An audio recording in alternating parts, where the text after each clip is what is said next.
दादा तुमचा एक जुना व्हिडिओ आहे.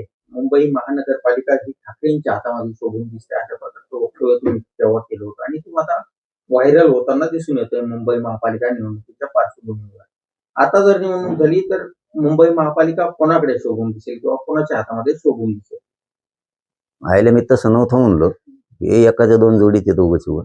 एक त्यावेळेचा असा साधा प्रश्न होता की मुंबईचा काहीतरी 1-1.5 वर्षापूर्वीचा विषय आहे की मुंबईचं ते महानगरपालिकेत कोण असायला पाहिजे. तर मी एक फक्त मन सांगितली होती की ग्रामीण भागात कोणत्याही पक्षाचा असू द्या, काँग्रेस, भाजप, शिवसेना, राष्ट्रवादी कोणाचा जरी असला तरी इकडं विरोधी पक्ष असून सुद्धा बोललं जायचं की मुंबईत मात्र ठाकरे पाहिजे.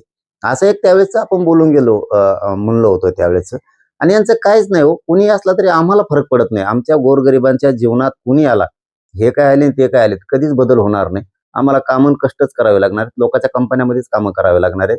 माथाडी कामगार करून आम्हाला हमाल्याच करावे लागणार आहेत. हॉटेल टपऱ्यात चालवावं लागणार आहेत. हातगाड्यावरतीच कामं करावे लागणार आहेत. हे कुणी आलं तरी बदल तोडवणार आहे. यांचे पाहुणे रावळे सुधारणार आहेत. त्यांनी यांना भूखंड पाहिजेत, यांना सगळ्या माडाच्या जागा पाहिजेत, मोठमोठाल्या यांना हे ग्राउंड साफ करतात, यांना समुद्रातल्या सुद्धा जागा पुरवणार. आता त्या आदिवासींचं एक बेट आहे, ते बेट सुद्धा पुरा नाही यांना, पलीकडच्या कडेला कुठंतरी येऊन गुलाल टाकून लगेच उद्घाटन पण केलं. यांचा व्यापार चालला पाहिजे, यांना उद्योग व्यवसाय चालले पाहिजे, याच्यासाठी यांचे हे प्रयत्न असतात. आम्हाला काहीच फरक पडणार नाही ना. गोरगरिबाच्या जीवन प्रवासात काही बदल होणार आहे का? तर याचं उत्तर हे अजिबात नाही. यांच्यात लोक सुधारणार आहेत. परंतु त्यावेळेस ते आपण म्हणलोच होतो, त्यात काय बदलायचं काही कारण नाही ना. आणि मी बदलतोय कुठं? आणि लोकांची ती मनच आहे, मुंबईत ठाकरे पाहिजे.